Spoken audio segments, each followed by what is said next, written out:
It's a very complicated subject. There's lots of research on the topic, but I think really it's important to think about three big things. And the first of those is how trauma affects cognitive development and the development of the structures of the brain. So in the most basic terms, when children are experiencing trauma, there is a release of stress hormones for all of us. When anyone's experiencing any kind of trauma or fear, we have that fight or flight response.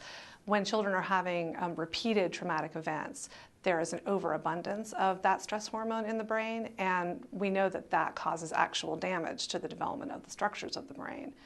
What that also does is creates this sort of always-on state of alert where there's an overabundance of the cortisol, that's the hormone in the brain, and children are always in that hyper-vigilant state to protect themselves.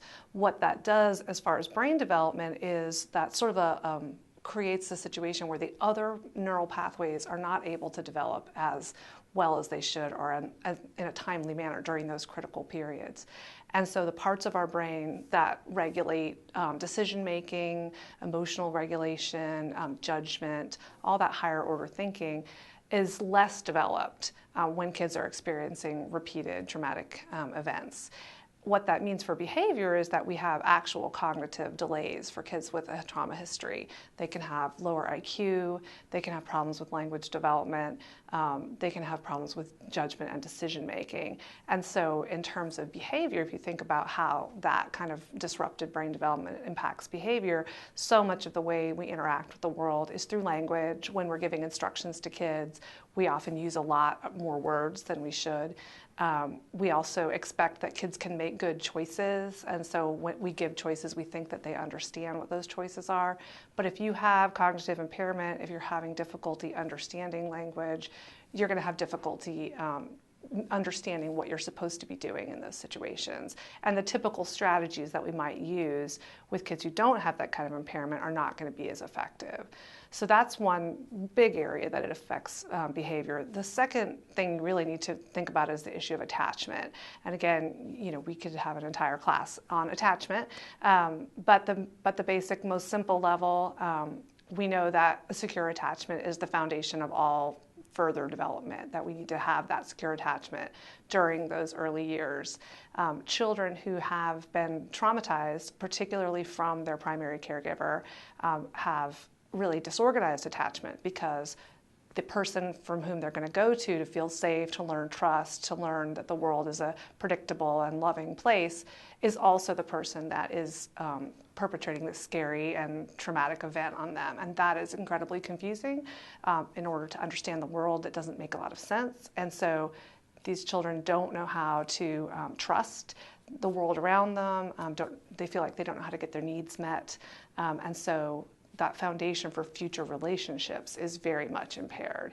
So again, if you think about so much of what we have to do in the world to be successful is to interact with others, to read social cues, to understand what the interaction is between us and other people. If you have that disorganized attachment as a foundation of understanding the world, you're going to have a lot of difficulty with that. So many behaviors that we see from children with a trauma history are a result of just not having that secure attachment. And then the third thing that's very important, especially when you have a child in your home who has a trauma history, is understanding trauma triggers. And what that means is that there are going to be things that remind the child of the trauma, but they might not be readily apparent to everyone around them. So if you think about your own memories, things that trigger memories, smells, sights, sounds, all those things can immediately take you back to a positive moment in your childhood.